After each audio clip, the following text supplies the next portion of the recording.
à tous et à toutes. Bon, on attend que tout le monde arrive. On va essayer de se rapprocher un petit peu, voilà. Et bienvenue dans le Berry. Ah oui, donc pour ceux et celles qui ne le savent pas, j'ai pris quelques petits jours pour aller un peu à la campagne, pour rejoindre donc ma maman, voilà, Françoise. Et donc on est dans le Berry près de Bourges. Et là on profite. J'espère que vous nous entendez d'ailleurs. Bonjour, bonjour. Dites-nous si vous nous entendez bien parce que justement on est déjà à la campagne, donc la connexion n'est pas toujours très bonne. Mais bon, les joies de la détox digitale. Et on profite de la journée un peu clémente pour être en extérieur. Donc j'espère que vous nous entendez et que vous captez bien, enfin qu'on capte bien. Voilà, n'hésitez pas à nous dire s'il y a des problèmes de son. Voilà. Bonjour, bonjour. Comment allez-vous? Dites-nous un peu comment allez-vous. Aujourd'hui, donc un live un petit peu particulier parce que je ne suis pas seule dans mon appartement, mais donc je suis en extérieur accompagnée d'une invitée surprise que je suis contente. Merci de m'avoir invitée. Je suis contente, c'est un petit peu particulier, mais comme ça au moins ça change un peu. Un petit épisode, un petit live. J'ai l'habitude de faire des podcasts, donc je parle d'épisodes. Donc un petit live un peu fun. Léger, mais j'espère qu'il pourra aussi vous apporter quelques informations intéressantes. En tout cas, moi je suis super contente parce que du coup ça va être un peu particulier et surtout que c'est la deuxième fois qu'on fait quelque chose toutes les deux. Ouais, absolument. On a déjà fait, donc pour celles qui ne le savent pas, on a déjà fait un podcast au sujet du burn-out. Donc j'avais invité donc ma maman sur le podcast, donc le podcast Hygiène de vie. Et c'est l'épisode, je sais plus, numéro 4 je crois. Oui, donc c'est l'un des premiers, ou peut-être le numéro 5, enfin l'un des premiers épisodes. N'hésitez pas à aller jeter un petit coup d'œil sur le podcast. Et on avait donc parlé d'un sujet un petit peu lourd, mais bon, malheureusement beaucoup d'actualité. Ben oui, c'est existant. Et aujourd'hui, c'était l'occasion de remettre un petit peu le couvert, mais d'aborder les choses de manière un peu plus légère. Voilà. Bon, du coup, je te laisse te présenter un petit peu. Je m'appelle Françoise, j'ai 60 ans, j'habite donc dans le Berry et je suis retraitée. Bon, voilà. Et c'est ma maman. Et oui, voilà. Et non, c'est ma fille. Donc, s'il y a des petites ressemblances, voilà. Qu'est-ce que je voulais dire au début aussi, voilà, donc le sujet qu'on va aborder aujourd'hui, donc comme vous avez pu le voir dans le titre, je voulais aborder, en fait c'est en discutant vraiment en soirée avec notre petite infusion et notre carré de chocolat que j'ai eu l'idée de parler des routines bien-être qu'on peut avoir au fur et à mesure de notre vie. On parle souvent de faire des choses, de prendre soin de soi, et ça peut paraître pour certaines personnes faire beaucoup de changements et un peu trop compliqué à mettre en place. Et donc je voulais illustrer le fait que aujourd'hui, au travers les différents âges et au travers aussi de notre vie de manière générale et de manière très individuelle, on peut mettre les choses en place de manière très progressive et surtout on peut les faire évoluer, et que à chaque personne, en fonction de son âge et de son contexte de vie, de son passif, on va dire, on met des choses en place qui sont différentes, et pour autant qui ne sont pas mieux ou moins bien, mais qui sont juste différentes et adaptées à chacun et chacune. Et à chaque âge. Et à chaque âge, voilà. Donc du coup pour... alors, est-ce que vous nous entendez? Parce que, en fait, j'ai l'impression que... Attendez. Ouais. Dites-moi, avant de commencer, dites-nous si vous nous entendez bien. Et aussi, n'hésitez pas, vous, à commenter les éventuels rituels bien-être que vous avez. Est-ce qu'il y a des choses qu'on va dire et que vous faites déjà ou différemment? Ce que vous en pensez? N'hésitez pas aussi à réagir, comme ça on pourra vraiment partager et puis enrichir nos propres petits rituels. Je trouve que ça peut être intéressant de partager comme ça. Donc, le plus simple, je pense, c'est de balayer une journée un peu de manière chronologique. Qu'est-ce que t'en penses? Je trouve que c'est une bonne idée. Ouais. Sauf tu vas pas me contredire. Comme ça, déjà. Et puis ensuite, voilà, c'est plus simple de commencer par le matin et de terminer par le soir, puisque c'est le rythme de la journée. Voilà. Donc, oui, tout à fait. Donc alors, le matin, qu'est-ce que tu fais, toi, le matin, en ce moment, par exemple, pour prendre soin de toi et te faire du bien? Alors, pour moi, le matin, c'est déjà, avant de me lever, ne pas sauter du lit. J'aime bien m'étirer faire des étirements, bien tout le corps, et me lever tranquillement. C'est-à-dire vraiment poser mes jambes sur le sol et continuer mes étirements. Et après, bon, voilà, je me lève. Comme tout le monde, peut-être, je vais aux toilettes. Et puis... faire pipi et regarder la couleur de tes urines. Oui, c'est exact. Bah oui, selon les indications de tous les podcasts, les lives que Alexandra puisse faire. Je rigole sur ça parce que justement ce matin, tu écoutais, parce que j'ai un nouvel épisode sur la détox du foie qui est sorti ce matin, du podcast du coup, et du coup tu rigolais toute seule parce qu'elle a mis ses écouteurs pour écouter mon podcast, et puis elle commence à rigoler, mais je dis pourquoi tu rigoles? Elle dit parce que justement moi aussi je regarde la couleur de mes urines le matin, et voilà, donc ça m'a fait rigoler. Ouais, et donc du coup toi tu commences à te mettre en mouvement, en fait tu prends vraiment le temps dans le lit avant de mettre un pied sur... Oui, je me tire toujours, oui. Et t'as toujours fait ça? Non, je n'ai pas toujours fait ça. Je le fais vraiment depuis que je fais du yoga déjà. D'accord. Voilà. Okay. Je le fais depuis que je fais du yoga, donc 5 ans, 6 ans, je ne sais plus, ma 6e année, ou 5 ans, je ne sais plus trop. Mais enfin, je le fais pour que mon corps se réveille et que les courbatures s'atténuent, parce que quelquefois on se positionne mal en dormant. Donc c'est vraiment ma première acte de la journée. D'accord. Est-ce que vous aussi, justement, vous mettez un peu en mouvement le matin avant de vous réveiller? Est-ce que c'est des choses que vous faites? Est-ce que vous l'avez toujours fait ou vous l'avez mis en place récemment? Moi, je sais que c'est quelque chose que je fais aussi. Alors, je prends peut-être moins de temps dans le lit.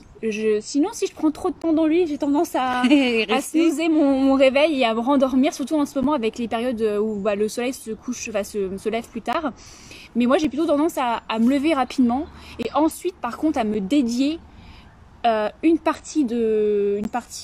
bonne dizaine de minutes, entre 15 et 30 minutes même parfois, ça dépend de mon emploi du temps, à faire une petite session de yoga, une salutation, des quelques cycles de salutation au soleil. Et c'est ça mon réveil en mouvement. Moi, toi, tu le fais à jeun?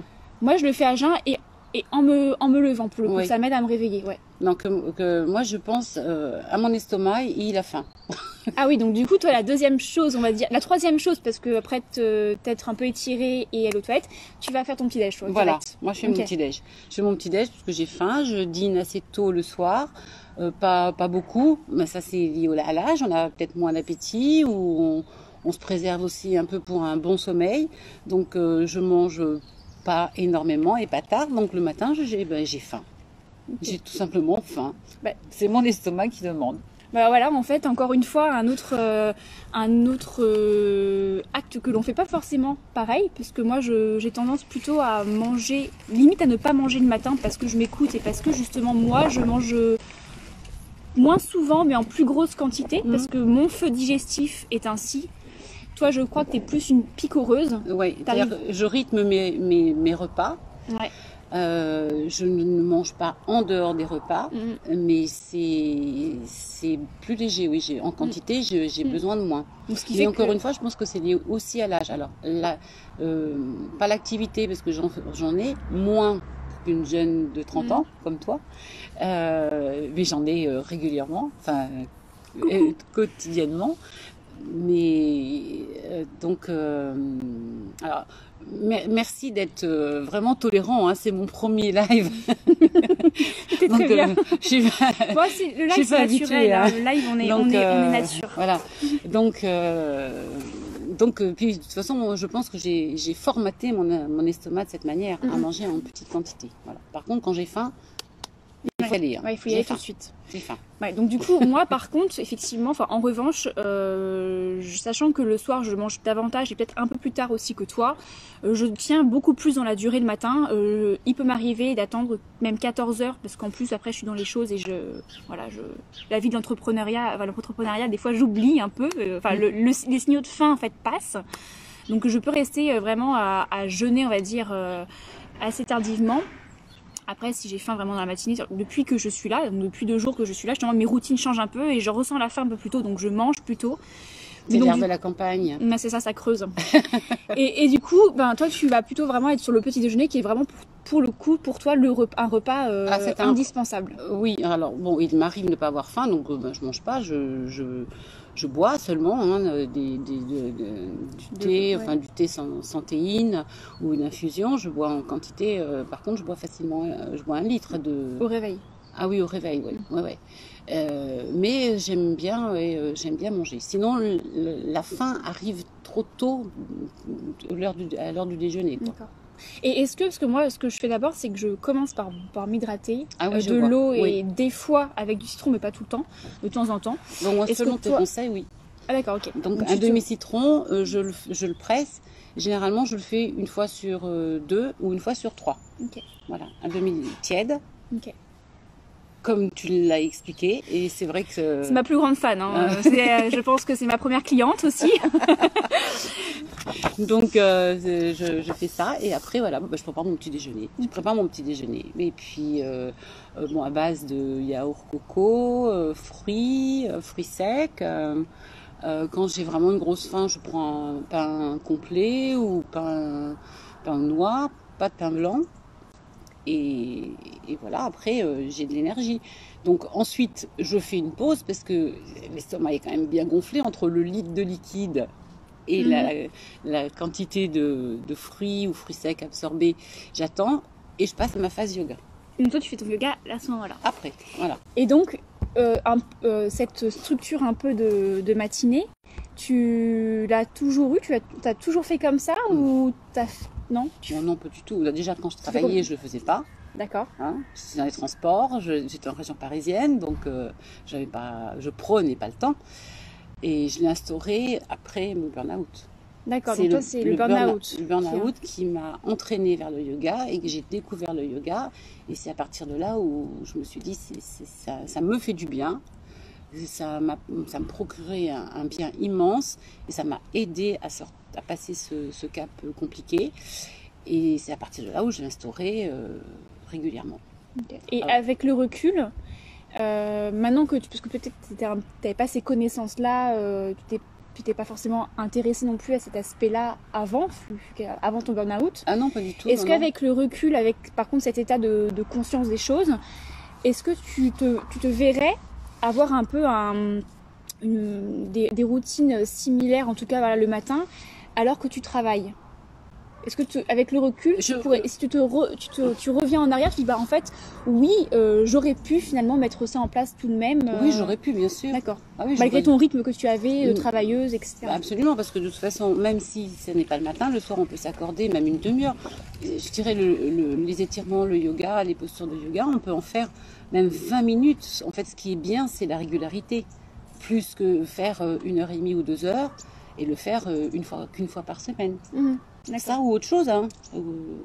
Bon, là, c'est le yoga et moi, pas mal de marches normalement. Mais oui, on peut l'instaurer, on peut prendre du temps pour soi. Il faut prendre du temps pour soi. Il faut en prendre. Et c'est peut-être ça aussi qui a fait que... C'est ça. C'est quand on commence des fois, c'est quand on commence à prendre du temps pour soi, à se dédier du temps, qu'on se rend compte que ça nous fait du bien et que ça devient indispensable. Et encore une fois, je le redis, on a tous le même nombre d'heures dans la journée. Bah oui. On n'a pas tous effectivement les mêmes contraintes, mais on est tous à même de choisir, en tout cas sur les quelques heures d'une journée, ce qu'on veut vraiment faire. Et je pense que voilà, aujourd'hui, il y a pas mal de temps que l'on passe aussi peut-être un petit peu à faire des choses moins fructifiantes, on va dire, qu'on pourrait passer à faire d'autres choses en fait. Mais encore une fois, il faut savoir aussi tester et faire ce qu'on pense nous faire du bien. Et puis si ça nous fait pas du bien, on passe à autre chose. Parce que voilà, il y a des choses que je pense que tu fais et que moi je fais pas parce que clairement ça m'apporte pas grand chose et inversement. Et c'est en faisant qu'on se rend compte voilà, que ça peut nous être utile. Alors, Si vous avez des questions, n'hésitez pas. Est-ce que vous nous entendez? Est-ce qu'on fait une petite pause? J'ai vu qu'il y avait des personnes qui nous avaient rejoints au fur et à mesure. N'hésitez pas à nous dire s'il y a des soucis de son, peut-être. Et puis du coup, maintenant qu'on a fini un petit peu complètement d'accord. Voilà, bon, super. Et du coup, si vous aussi, vous avez des choses que vous faites le matin, qu'on n'a pas forcément cité, n'hésitez pas à nous les partager et aussi pourquoi vous les avez mises en place et depuis combien de temps. Voilà, parce que là on vient de voir que finalement on a déjà une matinée un petit peu remplie. Oui, bien sûr. Ça laisse le temps à faire d'autres choses et puis on fait pas forcément la même chose au même moment non plus. Non. Et tu n'as pas toujours fait ça. Ah, pas du tout. Mais tu aurais pu des fois. Oui, je pense qu'on peut largement se dédier du temps à soi. Même un petit quart d'heure, 20 minutes, mais c'est tellement important. On prend le temps de se laver. Oui, Donc, d'ailleurs, c'est voilà, c'est de l'hygiène aussi. Tout à fait. L'hygiène corporelle, c'est aussi un bon moyen de se faire, de prendre du temps pour soi. Ne pas, si c'est ce qui nous procure le plus de bien, effectivement, le moment de se préparer. Notamment par exemple, un truc, ça me fait penser à ça. Moi, une chose que je fais, par exemple le matin, systématiquement, au réveil, avant de boire, c'est de me gratter la langue. Oui, alors tu vois, par exemple, j'ai suivi donc tes conseils, j'ai acheté ce fameux gratte-langue. Et moi, j'ai beaucoup de difficultés. Alors, peut-être que je l'utilise pas bien non plus. Il faut peut-être. Alors qu'on fasse ça ensemble demain matin. Voilà. Ça va être marrant. Toutes les deux à nous gratter la langue. Donc, je le fais peut-être pas bien, mais ça me procure des écœurements. Donc, ça me plaît pas trop. Tu vas peut-être trop loin. C'est ça, je pense. C'est pas la peine d'aller au fond de la gorge. Ouais, c'est au milieu et bout en fait. Donc, demain, cours de grattage. Cours de grattage. On pourra faire un live grattage de langue si vous voulez. Rendez-vous demain à 7h. Donc, j'ai arrêté.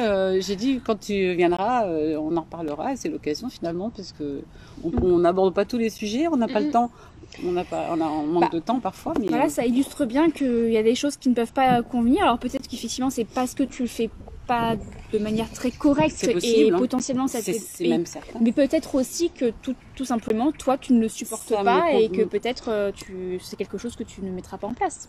Absolument, peut-être. C'est pour ça que sur le grattage de langue, c'est important peut-être avant d'investir dans un gratte-langue, c'est pas que ce soit hyper cher, mais bon, voilà, acheter des choses qui ne servent à rien, c'est dommage. Commencez, même si c'est pas l'idéal, commencez avec une cuillère à soupe en fait. Vous commencez, si ça ne vous procure pas d'écurement et que vous voyez que ça vous convient, et bien dans ce cas, éventuellement investissez dans un gratte-langue. Moi je l'ai trouvé, tu l'as acheté où toi le tien? Quasi-demi, comme le mien. Alors, Happy Ethics qui nous dit c'est parfois difficile de jongler tout de même avec un travail très prenant, mais à nous de prioriser, quitte à refuser certaines tâches au travail. Oui. La vie n'est que priorisation. Effectivement. Oui, le gratte-langue, je le fais depuis des années. Alors oui, le gratte-langue, je le fais depuis des années. Question d'habitude. Aujourd'hui, je ne peux pas plus m'en passer. Oui, je pense que c'est ça. Je dois mal le faire. Il y a ça, et puis il y a aussi après, une question d'habitude encore une fois. Et je reviens juste sur le commentaire d'avant, sur la question de priorisation. En fait, je pense que c'est d'abord une question de mental et encore toutes les croyances limitantes qu'on se met et des fois savoir aussi mettre un peu des limites. Et peut-être, on parle beaucoup de Miracle Morning, etc. S'il y a vraiment un manque de temps dans la journée, peut-être de se lever un peu plus tôt. Attention, sans non plus négliger son sommeil, et c'est toujours un équilibre à trouver. Mais trouver du temps pour se faire du bien, ça se trouve. Mais je sais que c'est pas toujours simple à mettre en place et des fois il faut, c'est à force d'écouter, de s'inspirer et puis tout simplement la vie fait que on évolue dans notre façon de penser et on évolue dans notre façon de prioriser les choses aussi. La prise de recul permet aussi, je pense. Complètement. Alors en plus, c'est vrai que c'est plus simple dans la mesure où je n'ai plus d'activité. Donc là, je peux vraiment me dédier du temps. Et penser à moi, quoi.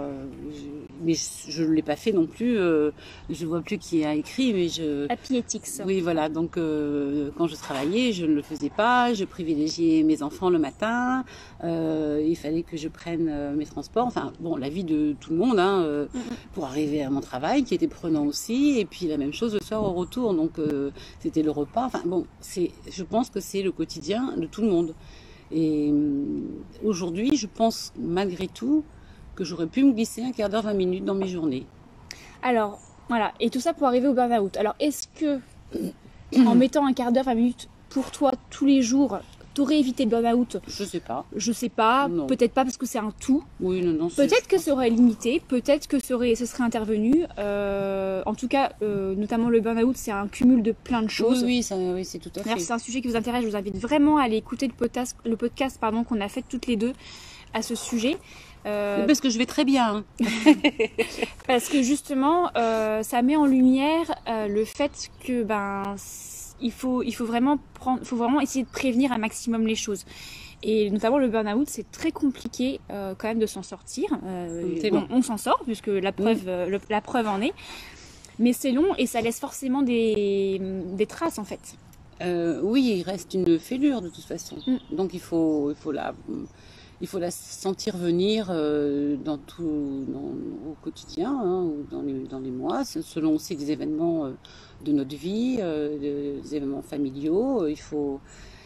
Mais on sent venir, et c'est là où justement on va peut-être plus s'occuper de soi, plus aller dans une activité physique. Moi j'ai la chance d'être dans un environnement de nature, donc Tu as quitté la région parisienne d'ailleurs. Oui, tout à fait. Donc j'ai de la chance, la forêt est à côté, je fais du vélo, voilà. Il faut s'occuper la tête pour ne pas faire de rechute. Mais on les sent. Et quand on ne veut plus que ça revienne, je pense que on peut gérer, quoi. On gère. Enfin, alors, on essaye. On revient sur quelque chose d'un peu plus, un peu plus cool, hein, Oui, c'est cool parce que je m'amuse bien ici. Si on continue notre fil conducteur de la journée, est-ce qu'il y a une autre chose que tu fais, on va dire, au cours de la journée, après la matinée, qui est pour toi un élément, un peu une habitude, on va dire, bien-être entre guillemets, que tu as mise en place peut-être récemment ou voilà. Des choses que j'ai pu mettre en place. Petite routine que tu as dans ta journée. Moi, par exemple, je te laisse réfléchir. Oui. Quelque chose que je fais vraiment systématiquement. Oui, après, encore une fois, faut lâcher prise sur les choses, hein, parce qu'à force de mettre des routines, on en devient un peu obsédé et ça peut être contre-bénéfique. Et là, je vous renvoie sur le podcast aussi sur mes routines. J'en ai un sur ça. Mais moi, par exemple, la marche, c'est vraiment un geste, on va dire, bien-être entre guillemets, qui me fait du bien, que je fais régulièrement, que je fais de plus en plus depuis que je suis à mon compte, parce que j'ai la chance de pouvoir justement gérer un peu mieux mon emploi du temps et potentiellement, avant, quand j'étais au travail, je sortais du travail l'hiver à 19h, il faisait nuit, on a peut-être un peu moins envie d'aller marcher. Là aujourd'hui, je peux faire une coupure, je peux me dire à 16h ou 17h, je vais marcher et il fait encore jour, donc c'est agréable, quitte après à ce que je retravaille après, hein, je gère vraiment mon emploi du temps. Mais c'est vraiment, en tout cas, quelque chose que j'essaie de faire tous les jours et ça change parce que c'est vraiment très important, enfin moi en tout cas c'est très important pour moi d'instaurer ces moments de pause, de mouvement. Ça me permet d'être de tout simplement être plus créative aussi après, et puis aussi de bouger un peu plus parce que finalement on est vite sédentaire, trop sédentaire. Et donc au-delà de vouloir faire absolument une séance de sport, etc., le mouvement, la marche, c'est une activité physique qui pour moi est indispensable aujourd'hui. Je ne sais pas si vous, c'est le cas. Et toi, est-ce que toi, c'est quelque chose que tu fais aussi régulièrement? Alors, je marche et je vais même te dire, comme j'ai un petit peu d'espace, là, on a un petit peu d'espace autour de nous. Moi, j'ai mon téléphone dans la poche et je compte mes nombres de pas dans la journée au cas où il m'arrive ou que j'ai l'impossibilité, parce que il faut pas se faire du mal non plus, hein. On peut, c'est bien, on peut pas, on fait pas, c'est pas grave. Mais je compte mes pas parce qu'il me faut un minimum de pas et de bouger. Donc j'ai un potager, j'aime beaucoup, mais c'est saisonnier. J'ai un jardin à entretenir, voilà, et je me rends compte que je fais un certain nombre de pas assez important finalement, rien que dans mon environnement proche. Après, bon, je vais en forêt, j'aime par exemple à cette époque ramasser les noisettes, les châtaignes, etc. Donc je prends mon sac à dos et je vais faire mes petits kilomètres, quoi. Et bien c'est important aussi ce que tu as dit sur cette notion de pas toujours... Enfin, il y a des jours, potentiellement, on peut pas forcément faire tout ce que l'on veut faire et on peut pas forcément aller marcher si c'est ça qui nous fait du bien. Et il faut pas non plus se flageller pour ça, puisque de toute façon, l'équilibre, il ne se fait pas à la journée, il se fait sur la durée. C'est pareil pour l'alimentation d'ailleurs, hein. Un équilibre ne se fait pas sur la journée, un écart ne va pas se payer comme on dit. C'est vraiment, faut penser beaucoup plus global. Et du coup, ça permet d'éviter cette culpabilité qu'on peut avoir aussi à ne pas forcément toujours faire ce qu'on pense qui nous fait du bien. Puisque finalement, la culpabilité engendrée est un sentiment qui peut nous faire du mal. Oui, beaucoup de mal. Et créer du stress. Le stress, c'est anxiogène forcément, mais c'est aussi... si on va plus dans la physiologie, ça va provoquer de l'acidité en nous, ça va favoriser l'oxydation de nos cellules. Donc tout ça, on veut aussi l'éviter. Donc se lâcher un peu la grappe, c'est aussi d'ailleurs un geste bien-être. Bah, bien sûr, absolument. Ne rien faire, c'est pas ne rien faire, c'est faire autre chose autrement. Parce que pendant ce temps-là, on peut méditer. Oui, voilà, si effectivement on va dans voilà. la méditation n'est pas accessible à tout le monde, mais non, mais on peut c'est un bon. Écouter, alors écouter des podcasts. Elle est en train de me faire de la pub. Hein. Les tiens ou d'autres, parce que finalement, voilà. Mais c'est intéressant. On en retire toujours quelque chose d'intéressant et qu'on peut essayer d'appliquer si on a envie en plus, hein, parce que rien n'est obligé à personne. Testons. Mais on peut toujours tester.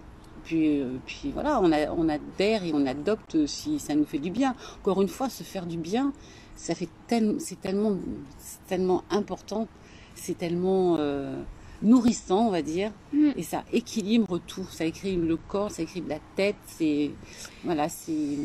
On n'a qu'une seule vie, hein, et oui. Et puis on pense toujours à l'autre. Mais j'aime bien rappeler que on ne peut pas donner le meilleur de nous-mêmes si on n'est pas déjà bien avec soi-même. Donc essayer de s'occuper de soi. Alors je dis pas qu'il faut non plus se lancer des fleurs tous les 4 matins et puis voilà. Mais quoique pourquoi pas finalement. Mais essayer de s'occuper un petit peu de soi permet d'être beaucoup mieux avec l'autre et de donner encore plus en fait. Donc c'est aussi en fait voilà, c'est ça que je veux dire, c'est qu'il ne faut pas voir le fait de prendre soin de soi comme étant un geste égoïste. Et c'est, je pense aussi, une grosse croyance limitante que la société nous met et qu'on se met, nous, une pression que l'on se met, c'est que à vouloir penser à soi, en fait, on se sent égoïste et je pense que c'est aussi une image un peu négative que l'on se met. Oui. Alors que c'est pas du tout égoïste. Il y a du bien-être, de l'amour, du bonheur et de la beauté pour tout le monde. C'est comme, on en parlait hier soir, c'est comme souvent une maman qui a 2 enfants et qui dit à un de ses enfants je t'aime, mais je t'aime comme ta sœur. Mon amour n'est pas partagé, il n'est pas divisé, il s'amplifie. Une multiplication. Voilà, c'est pareil, hein. C'est pas parce que vous prenez du temps pour vous que vous allez forcément en enlever à quelqu'un d'autre.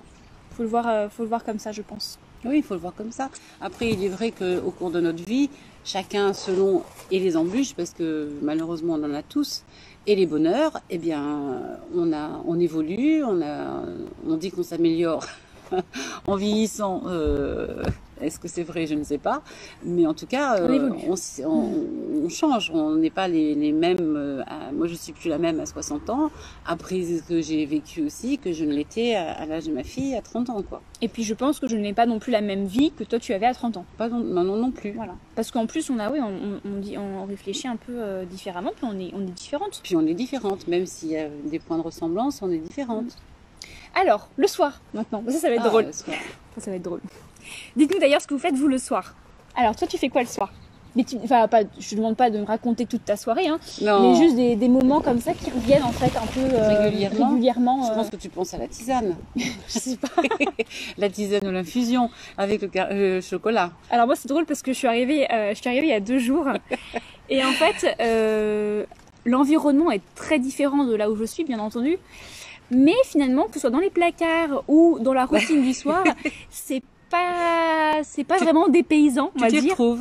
C'est que j'ai toujours un tiroir de vrac à disposition, des oléagineux, il y a même un extracteur à jus, et puis il y a toujours ce moment justement infusion et chocolat noir. Chocolat noir, oui.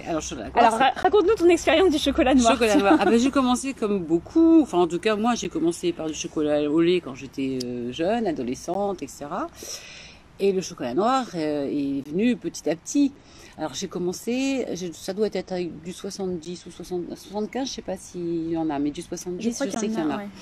Donc j'ai dû commencer par du 70. Après le chocolat au lait, hein, on est d'accord. Ah oui, après le chocolat au lait, oui. Bon, après que j'ai instauré ma tisane aussi, parce que la tisane, c'est pas depuis... Oui, ça fait longtemps. Ah oui, d'ailleurs, ça fait longtemps, mais... J'ai toujours connu boire une tisane, en fait. Oui, c'est vrai, j'ai bien aimé, mais je l'accompagnais pas d'un carré de chocolat. Non, parce que je ne mange pas de tu sucre. buvais pas t'aimais pas la verveine avant, c'est ça? Oui, j'aimais bien tout ça, les plantes. Non, ah d'accord. Oui, les plantes. Ouais. Si, donc ça, c'est quelque chose que tu as toujours fait au final. Oui, parce que pour faire comme un petit pont, j'ai toujours des problèmes de sommeil. Ah donc, en fait, psychologiquement, déjà, j'avais le sentiment que ça m'apaisait, ça me préparait à un sommeil. D'accord. Et donc, pour en revenir au chocolat, j'ai commencé, on va dire, quand j'ai commencé le chocolat noir, par du 70, donc progressivement, et là, je suis très fière, je mange du 100%. Et les autres, je les trouve, mais sucrés. Comment tu as fait? Parce que moi, j'ai déjà raconté ma manière. Je pense que, pareil, encore une fois, hein, c'était peut-être le podcast sur le sucre. Donc, ça va être le numéro 3, je crois. J'explique mon astuce pour essayer de manger du chocolat noir de plus en plus noir sans être frustrée et avec beaucoup de plaisir d'ailleurs, parce que moi aussi je suis au 100% et avec beaucoup de plaisir. Et du coup, toi, comment tu as fait pour justement augmenter ton pourcentage de cacao tout en aujourd'hui prenant du plaisir justement à consommer ton chocolat noir? Parce que fut un temps, effectivement, moi je me rappelle, mon oncle a toujours mangé du chocolat noir, je trouvais ça absolument affreux. Toi aussi? Oui, moi aussi, je ne pouvais pas. Et maintenant, non. Donc, comment tu as fait? Par petits bouts, enfin palier par palier. C'est-à-dire que je mangeais quand même, pour ne pas me frustrer, le chocolat que j'aimais. Et je cassais un bout du chocolat noir supérieur. Et je le goûtais, enfin je le mangeais, et un petit bout, et tous les jours un petit peu plus, et je basculais en pourcentage, pour arriver à mon 100%. Mais le 100%, c'est récent, hein, c'est... Oui, c'était à 95 il n'y a pas très longtemps. 98. 98. Ouais. Ah, mais j'étais très fière. Et c'est vrai que je trouve trop sucré le reste. Ah, les plaisirs de la campagne. Ouais, on a une guêpe. Une petite guêpe qui tourne autour du téléphone. Désolée, c'est les petites taches marron, noires qui apparaissent, c'est la guêpe qui tourne autour. Et donc du coup, ouais, en fait, du coup, c'est ma méthode en fait que tu as mise en place. Enfin, ma méthode, hein, je l'appelle ma méthode, mais c'est forcément la mienne, hein, je l'ai pas brevetée, hein, mais... Non, mais c'est comme ça que je l'ai ressenti en fait, hein, en prenant, en gardant mon plaisir, c'est-à-dire le chocolat que je mangeais régulièrement, et en y ajoutant un petit peu un pourcentage supérieur tous les jours. Et le chocolat à 100%, c'est pas vieux, hein. C'est 98 quand tu es venu me voir en juin. Il n'y a pas beaucoup de différence entre 98 et le 100 quand même. Eh ben, on en trouvait quand on aime on en trouvait. Enfin, moi j'en trouvais. Et du coup, est-ce que au niveau des huiles essentielles, est-ce qu'on en parle? Alors, Assa Naturo, par exemple, parce qu'à chaque fois que je me trompe quand je on entend bien la guêpe. On l'entend bien la guêpe. Ah oui, désolée. Je vais aller chercher ma tapette. Ah, c'est petit instant nature, hein, évasion pour vous aussi. Hein. Elle est partie. Et du coup aussi les huiles essentielles. Parce qu'on en a parlé aussi un petit peu avant le live justement. Comment toi tu as intégré les huiles essentielles? Est-ce que c'est quelque chose que tu as toujours utilisé? Non, depuis combien de temps et comment tu les appréhendes justement? Parce que ça peut paraître très compliqué pour beaucoup de personnes, mais en tout cas c'est ce dont je me rends compte quand je fais des ateliers ou même en consultation, je me rends compte que les huiles essentielles c'est pas facile pour tout le monde en fait. Et en même temps c'est pas à prendre à la légère non plus. Donc comment toi tu as fait pour en intégrer un peu plus dans ton quotidien? Alors tout à l'heure tu parlais de ton oncle, donc de mon frère. Oui. C'est un adepte, hein, il a toujours utilisé, enfin depuis moins très longtemps. Donc quand j'avais des petits bobos, puisqu'on vit dans le même secteur, dans la même région, il me disait toujours mets ça dessus, quand je me faisais mal, parce que quand je fais du vélo je peux tomber, ou voilà, j'ai un corps de 60 ans aussi, des articulations, etc., qui commencent peut-être un peu à craquer. Donc, il m'a guidée un petit peu comme ça. Et donc, j'ai commencé à les inclure. Et c'est surtout que j'ai tellement pris de médicaments aussi autres que ça. J'ai eu un jour, par exemple, que j'ai eu envie de totalement laisser tomber tout ce qui est médicaments purs, parce que ça me faisait mal à l'estomac, j'avais des problèmes d'intestin. Et donc, je suis arrivée petit à petit aux huiles essentielles. Après, j'avais ma Bible, j'ai commencé à en commander. Ah, donc t'as acheté J'ai acheté un livre, j'ai commencé à faire mes petites potions et puis bien sûr Des petites potions. mes petites potions parce que je prépare selon le bobo et c'est surtout que ça fonctionne. Après c'est vrai que j'en ai pas, je sais pas combien il existe d'huile essentielle. Plus de 200. Voilà, donc j'en ai pas 200 dans T'en as mon placard. combien justement toi? Oh, j'ai 2 petits paniers, je dois en avoir allez, entre 50 et 60. Ah oui, t'en as beaucoup plus que moi au final. Oui, j'en ai un peu. Alors pour l'instant, j'expérimente encore certaines. Bon, j'en ai aussi parce que, par exemple, le titri, pour le nommer ou la nommer, quand j'en achète plusieurs quantités. Donc c'est aussi ça qui explique. Mais en variété, non, j'en ai peut-être une trentaine, quoi, c'est tout. D'accord. Trentaine. Et donc du coup, ça fait vraiment combien de temps que tu les as intégrées ces huiles? Quand même depuis que je suis arrivée ici, donc ça fait 7 ans, mais très progressivement. Donc au final, très progressivement. Au vu de ta vie, tu ne les as pas toujours eu dans ton quotidien? Non, pas du tout. Quand j'avais mal à la tête, je prenais un Doliprane, comme tout le monde, comme beaucoup. Et maintenant, tu fais quoi pour un mal de tête? Déjà, j'ai plus mal à la tête. Ah, c'est une bonne réponse. Tu n'as plus mal à la tête. Ça, c'est une. Oui, en plus, t'es migraineuse. Hein. Je me souviens de tes crises de migraine. Voilà, j'ai plus mal à la tête. Enfin, ou quand j'ai un petit mal à la tête, un petit mal de tête. Finalement, il disparaît parce que je saute pas du tout sur un comprimé, donc il disparaît. Et puis sinon, je mets des huiles. Alors, je me souviens plus laquelle. Alors justement, petit jeu. Je mets des huiles sur mes tempes. Ouais. Alors petit jeu contre le mal de tête ou les migraines. Est-ce que vous savez quelle huile essentielle pourrait aider? Tu t'en souviens? Je le cherche en même temps. Je le cherche. Allez, dites-nous. Je vais aller chercher mon panier.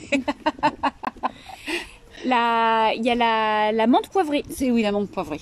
Mais la menthe poivrée, elle est riche en cétone. Donc déjà, complètement, on va dire... Tu vois, j'ai peu de maux de tête. Hein. Je t'interromps, mais j'en ai peu parce que j'oublie. Donc pas pour les femmes enceintes hein, et ni les enfants de bas âge. Cette huile mais en fait j'ai peu de... Est-ce que vous savez l'huile pour les soucis articulaires? Et essayez de l'aider. Ça commence par un G. Il y en a plusieurs, mais celle-ci est quand même assez reconnue.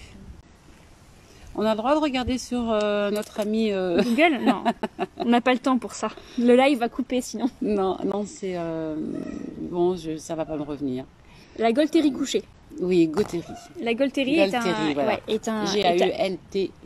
Est une bonne huile essentielle pour tout ce qui va être douleur articulaire.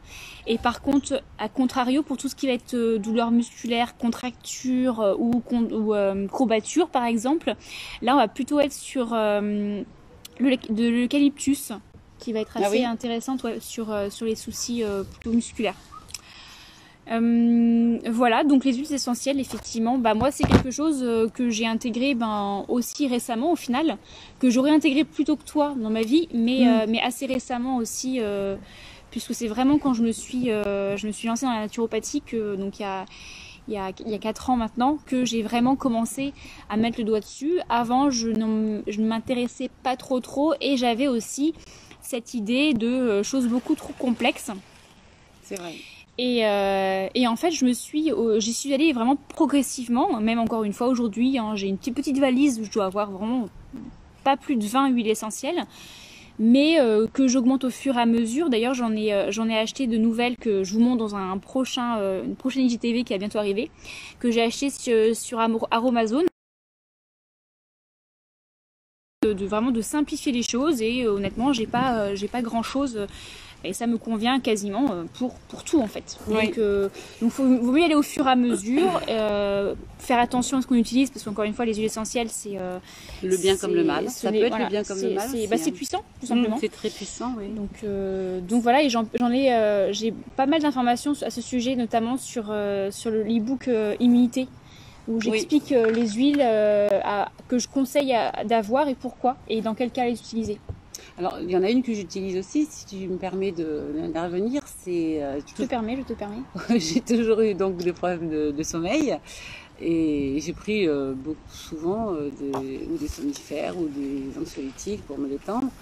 Et donc maintenant, je ne prends plus rien du tout, je dors très bien et je mets une goutte de lavande sur un petit coton, enfin même pas un coton, c'est un petit Mouchoir en tissu. en tissu que je mets sur ma table de cheveux. Et dès que je verse un peu de c'est bon, ça embaume et ça me fait beaucoup de bien. En parlant d'huile. Désolée s'il y a un petit peu de vent, vous voyez, le vent se lève. Donc ouais, tu fais pour la avoir le vente. soleil après. Dites-nous, pardon. Dites-nous si vous aussi vous avez des petites routines là ou des petits gestes que nous n'a pas cités que vous faites, ça pourrait nous aider. Et pour terminer, parce que je faut faire attention, je regarde l'heure, qu'il n'y ait pas de coupure du live. 45, voilà, on a encore un tout petit peu de temps. Nos routines bien-être, on va dire, je les appelle comme ça hein, pour faire simple, évoluent en fonction des personnes, évoluent aussi pour un même individu en fonction de sa vie, mais aussi à plus petite échelle, peuvent évoluer en fonction des saisons. Ah oui. Et c'est ça aussi, c'est important de se dire qu'une routine, entre guillemets, c'est une habitude que l'on intègre, mais qui aussi est bon de faire évoluer pour être sûr qu'elle nous correspond toujours, parce que nous sommes des êtres qui évoluons.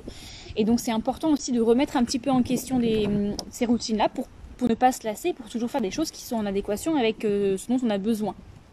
Et notamment, là on arrive justement en saison d'hiver, et moi j'ai des choses que je vais intégrer dans ma saison hivernale, que je ne fais pas le reste de l'année. Est-ce que toi il y a des choses, ou même des nouvelles choses dont tu as pris connaissance plus récemment, que tu ne fais pas aujourd'hui et que tu aimerais mettre en place prochainement? Qu'est-ce qu'on avait dit à ce sujet? Ce sujet, on a déjà une... pour l'instant, je sais pas, je vois pas bien. Pour l'instant, tu fais des choses... t'as rien qui... Je sais qu'en ce moment, par exemple, je suis fatiguée, donc il va falloir que je me dynamise davantage. Je me sens fatiguée, je pense que c'est la saison. Mais quoi introduire pour pouvoir me sentir mieux pendant ces mois d'hiver? Je suis contente que tu sois là. Comme ça, on va pouvoir... je crois que j'ai consultation cet après-midi. Consultation de ma naturopathe. Ok. Ouais. Moi, il y a trois choses. Il y a trois choses que je compte mettre en place, en tout cas, ou mettre en place, parce que il y a une chose que je ne faisais pas, et deux autres choses que je fais plutôt généralement en hiver et que je vais mettre en place là. C'est l'application on parlait de l'huile essentielle de la Ravinstara, qui est une huile essentielle qui est antivirale. Donc moi en général à partir du mois d'octobre, novembre, j'en mets systématiquement de manière préventive, que ce soit sous la voûte plantaire ou le plexus solaire, pour éviter justement pour éviter de tomber malade, en tout cas pour me renforcer. La deuxième chose que j'aime beaucoup faire l'hiver, c'est je bois beaucoup plus de lait d'or. Donc le lait d'or ou le golden latte pour en anglais. C'est une boisson qui est vraiment anti-inflammatoire, donc c'est une boisson à base de curcuma et que j'adore l'hiver, puisque notamment elle permet vraiment de renforcer l'immunité. Donc on en a bien besoin en général en hiver, et parce qu'en plus c'est une boisson un petit peu gourmande, à base de lait. Moi je le fais à base de lait de végétal, etc. Donc voilà, qui change un peu de l'infusion du thé de l'après-midi. Après une bonne balade quand il fait froid, j'aime bien me faire un lait d'or. Donc c'est à la fois gourmand et ça fait du bien au corps. On pourrait regarder toute l'année, mais c'est vrai que moi c'est une boisson un peu hivernale que j'aime bien faire. Et une troisième chose que j'ai mise en place il y a quelques jours seulement, c'est justement l'utilisation de l'huile essentielle l'épinette noire, que je n'avais pas à présent et qu'on m'a conseillé par rapport à un état que j'avais, donc un déséquilibre des énergies. Et justement, c'est une huile essentielle qui est énergisante et revitalisante. Et du coup, j'ai commencé à l'appliquer tous les jours. Et alors je sais pas si c'est ça, il y a toujours un tout, hein, mais j'ai eu un petit moment de chaos vraiment bien comme il faut, et là je me ressens un peu revivre, donc voilà, c'est une petite chose que je voulais mettre en place et que j'ai faite récemment. Voilà. Oui, en fait c'est bien, mais ce sont des huiles que je ne connais pas, donc je vais pas, sans conseil, je vais pas sur un terrain parce que je te dis, en fait, ça peut faire le bon comme le mal. C'est vrai qu'on entend beaucoup, on entend beaucoup de choses sur les huiles, et c'est vrai qu'elles peuvent faire peur. Je pense qu'après, il faut se limiter à certaines et instaurer, alors peut-être des cures aussi, des cures qu'on appelle dans le langage courant de vitamines, Ah oui, mais les qu'on peut peut-être compléments appliquer alimentaires. ou en complément alimentaire, des choses comme ça. Alors, ouais, les compléments alimentaires, je pense que je l'ai dit, je le redis, hein, à part pour la vitamine D, on est souvent très carencé tout le temps. Avant de vous mettre des compléments alimentaires, de prendre 5 à 10 cachets par jour, de vider votre portefeuille, etc., faites une prise de sang. Faites une prise de sang, demandez à votre médecin de faire une prise de sang, de vous faire une prise de sang, comme ça vous faites un bilan. Et en fonction de ça, ensuite, mettez en place les actions correctives ou en tout cas nécessaires. Si vous voyez que vous avez des carences, dans ce cas, effectivement, mettez en place un plan d'action pour limiter ces carences et rétablir un bon niveau au niveau de vos vitamines. Mais ne commencez pas à prendre des choses qui vous servent à rien, qui vont vous servir à rien. Encore une fois, un excès par exemple de fer est aussi nocif qu'une carence en fer. Donc c'est pas la peine de se sursupplémenter si vous n'en avez pas besoin. Et pour savoir si vous en avez besoin, il y a deux choses. Un, apprenez à écouter vos signaux de corps. Deux, confirmer par une prise de sang. Une prise de sang assez complète au niveau des vitamines et des minéraux. Et ensuite éventuellement, mettez en place des choses si besoin. Donc en fait, moi j'ai une question à te poser. Tu préconises des prises. Alors les prises de sang, il faut en faire quand même plusieurs fois dans l'année. Bah disons que. Est-ce qu'à chaque saison elles sont nécessaires ou... On va pas commencer je vais pas forcément commencer à vous dire de faire des prises de sang tous les 4 matins. Je pense qu'il y a quand même un moment dans l'année où c'est vraiment pertinent, c'est maintenant. D'accord. C'est à l'entrée en hiver parce que c'est souvent c'est généralement à cette période-là que les personnes de manière générale se complémentent et s'auto-complémentent. Donc, et comme notre corps a tendance un peu plus à s'affaiblir, à être plus fatigué, c'est bien entendu à ce moment-là, je pense que c'est intéressant de faire une prise de sang pour vraiment, comme je disais, faire un état des lieux des choses et mettre en place des actions correctives, on va dire. Après, les prises de sang peuvent être nécessaires dans l'année si il y a un symptôme, un état qui peut mettre la puce à l'oreille, une fatigue intense qui arrive de manière assez soudaine et du coup on se pose la question de ce qui se passe. Là, dans ce cas aussi, une prise de sang peut être intéressante. Mais sinon, non, si vous vous sentez très bien, c'est pas forcément la peine de le faire. Il y a aussi une deuxième chose que je voulais mentionner par rapport au complément alimentaire, c'est que il y a une autre chose qui rentre vraiment en considération, c'est l'assimilation, votre capacité à assimiler les vitamines, aussi bien provenant de votre alimentation que provenant des compléments alimentaires.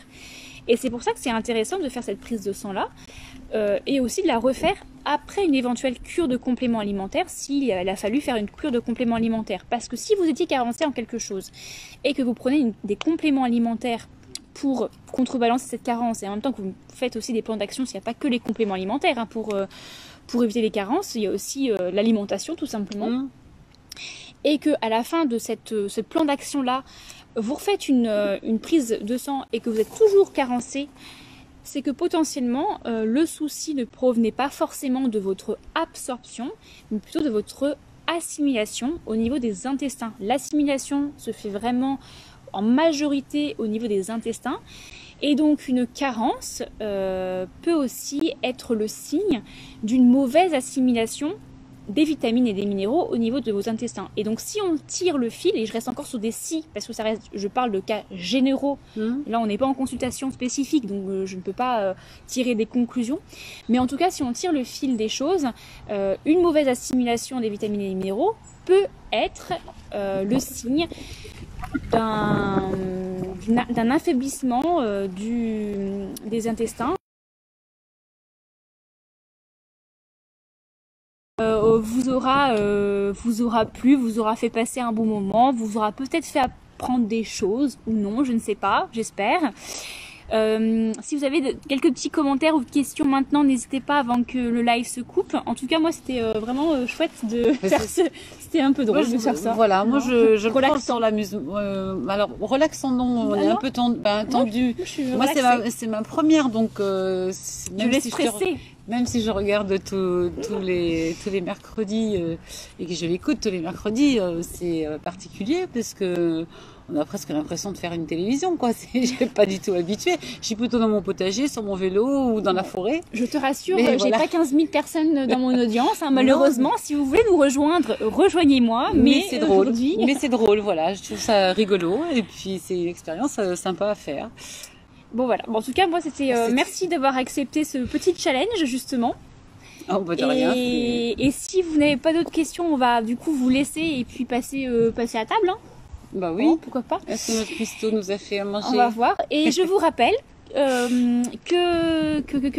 le 5 novembre, on est vraiment en plein dedans.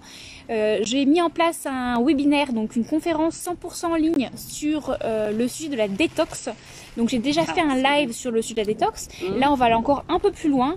Le but, c'est vous de partager quasiment un espèce de protocole d'une détox en 4 jours. Donc avec les étapes à suivre, des petites surprises pour que vous ayez vraiment des choses concrètes à mettre en place. Et si vous n'êtes pas disponible, je le rappelle parce que ça peut être intéressant, souvent on se bloque par rapport à la date. Si vous n'êtes pas disponible le 5 novembre donc à 18 h, mais que vous êtes inscrite et inscrit à la conférence, vous recevrez le replay comme si vous étiez présent, le replay et toutes les petites surprises que je vous concocte. Donc n'hésitez pas, le lien de l'inscription du webinaire si vous voulez avoir plus d'informations est dans ma bio. Donc n'hésitez pas, il y a un nombre de places qui est limité puisque ce qui est important c'est aussi d'avoir un temps d'échange de qualité. Donc j'ouvre pas à non plus trop de personnes. Donc voilà, n'hésitez pas à aller jeter un petit coup d'œil et de vous inscrire. Voilà. Assa Naturo, merci à toutes les deux pour ce live. Et écoute, merci à toi pour votre présence, ta présence, et merci à vous pour votre présence. Et je vous dis, je vous dis, mais bon, toi tu ne seras pas là la semaine prochaine. Mais je vous dis du coup la semaine prochaine. Rendez-vous le mercredi à midi et on vous souhaite une bonne journée. Bye bye.